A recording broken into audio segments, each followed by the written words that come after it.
2025 was a landmark year for Japanese equities. The stock market reached all-time highs and finished the year hovering near that peak. In tandem with this market strength, my strategy also achieved a record high. It posted an annual return of over 14%, marking its third consecutive year of double-digit gains. However, it underperformed the TOPIX index. What were the key factors behind this performance?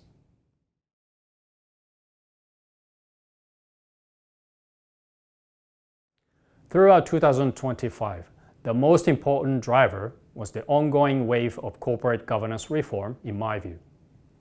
The Tokyo Stock Exchange's naming-shaming initiative, introduced in March of 2023, targeting companies trading below book value, created a sense of urgency in boardrooms, pushing both underperformers and blue-chip firms to improve capital efficiency. This reform is now self-sustaining, and the upcoming revision of the Corporate Governance Code is expected to broaden its impact even further. AI infrastructure-related stocks and defense spending-related companies with minimal exposure to global trade risks or Trump tariffs attracted strong investor interest and now trade at premium valuations. Domestically oriented sectors, financials, real estate, and construction also performed strongly, benefiting from the normalization of interest rates and a shift in consumer behavior as inflation and wage growth became more established. Shareholder activism and the expansion of the NISA program brought renewed retail investor interest, supporting market breadth. Despite global uncertainties, the market's resilience was notable, with the TOPIX posting a third consecutive year of over 20% gains. On the political front, in October 2025, Prime Minister Sanae Takaichi took office. Her proactive fiscal policy agenda has so far been welcomed by the equity market. However, unlike the early days of Abenomics, Japan's current economic challenges stem more from supply-side constraints, such as labor shortages, than from weak demand. As such, the longer-term risks of inflationary side effects and the loosening of fiscal discipline are a source of concern. It remains to be seen whether Sanaenomics will prove well-suited to these conditions and what it may mean for fiscal discipline going forward. My portfolio benefited from the strong share price performance of companies such as SoftBank Group, SPARX, and Sony Group in 2025.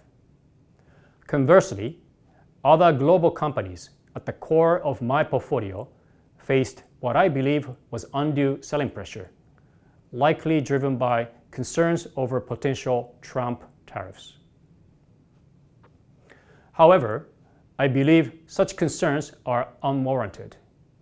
My portfolio is carefully constructed, with global players largely insulated from direct tariff impacts. This includes non-manufacturing holdings like the 3 non-life insurers, as well as manufacturers such as Hitachi, which produce differentiated, high value-added products with strong pricing power. While some portfolio companies, such as Recruit, have faced concerns over potential earnings deterioration amid uncertainties surrounding the US economy and the expansion of generative AI, their fundamentals remain robust, and I am confident that these market anxieties will ultimately prove unfounded.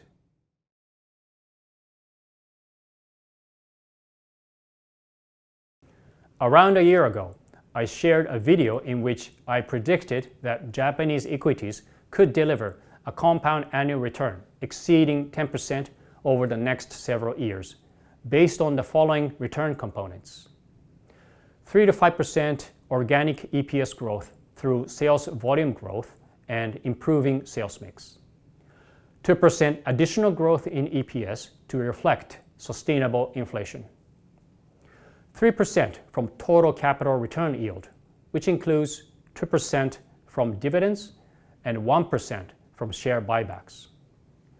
4 to 6% from changes in valuation multiples. Since then, the TOPIX has risen by more than 30% through the first week of February this year. The main driver of this advance has been the expansion of valuation multiples, specifically the forward price to earnings, or PE ratio, which increased from 14 to 15 times a year ago to 19 times, roughly a 30% rise. Given that index performance has outpaced earnings growth, I believe the short-term return outlook for the broad market is somewhat more limited than the past few years, unless we see a sharp acceleration in earnings growth in 2026.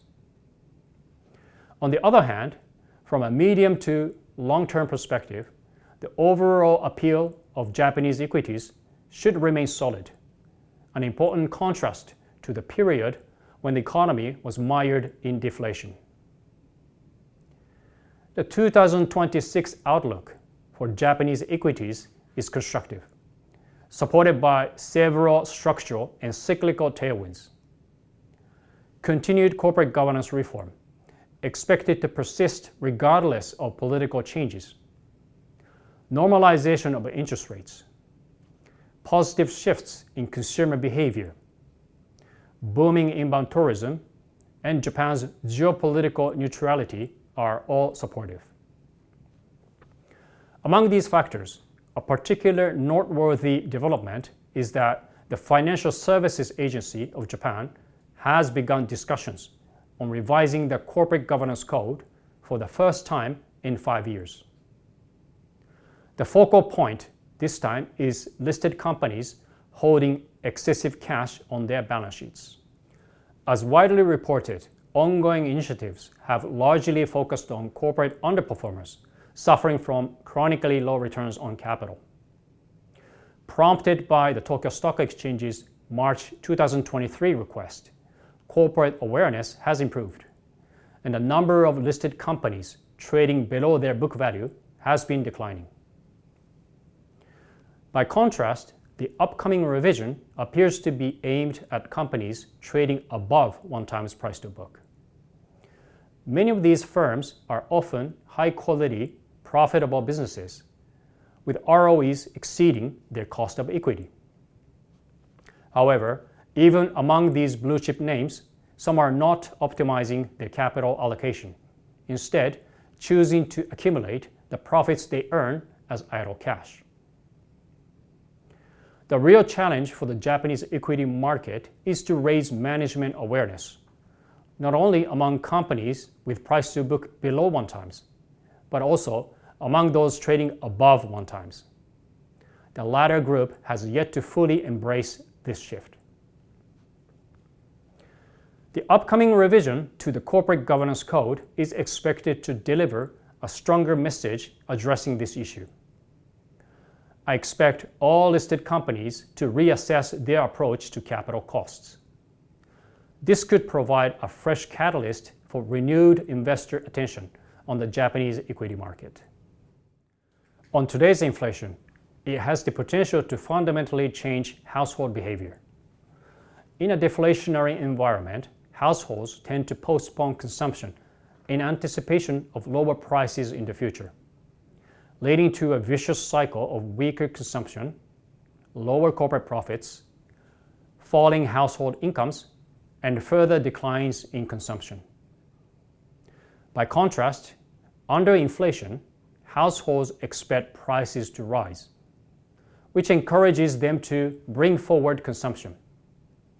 This increases the velocity of money, the lifeblood of the economy. Risks include negative real wage growth and potential fiscal discipline challenges, but these are being addressed through policy measures and corporate action. My portfolio is expected to deliver attractive returns relative to the broader market. as Japan's structural story continues to unfold. Share buybacks and dividends remain key source of returns alongside earnings growth. Compared with the topics where the PE ratio has re-rated sharply since last year, my portfolio consists of cheaper stocks with higher ROEs, indicating that it is concentrated in high-quality companies. Particularly, the fund's PE ratio remaining below that of the topics is crucial. In my view, as Japan's risk-free rates have been rising following Prime Minister Takaichi's inauguration. A quick word on the February snap election results and Takaichi's responsible, proactive fiscal policy slogan during the campaign. Takaichi's Liberal Democratic Party pulled off a landslide victory, solidifying her position as a strong leader of the country. While the merits of Takaichi's proposed policies are up for debate, I do think the Prime Minister understands the need for Japan's budget deficit to stay under control, judging from her speeches and media interviews. I believe she will articulate her continued commitment to fiscal discipline to reassure the JGB markets.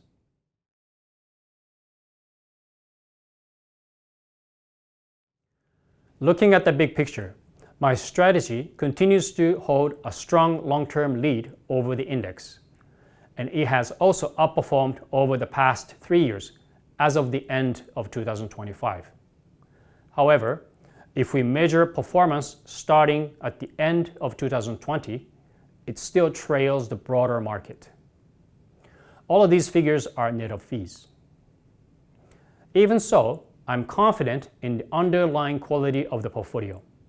A key reason for the earlier underperformance was 2022, a year when I was slow to adjust to the major structural shifts brought on by rising inflation and the end of negative interest rates. That required a significant repositioning throughout 2022, which ultimately set the stage for the strong rebound we saw in 2023 and 2024. My goal remains the same: to deliver performance that consistently exceeds the index for all investors. I firmly believe that companies expanding beyond a mature domestic market and growing globally are best positioned to endure and compound value over the long term. That's why I remain committed to this strategy, and I'll continue managing the portfolio with the same disciplined investment approach moving forward.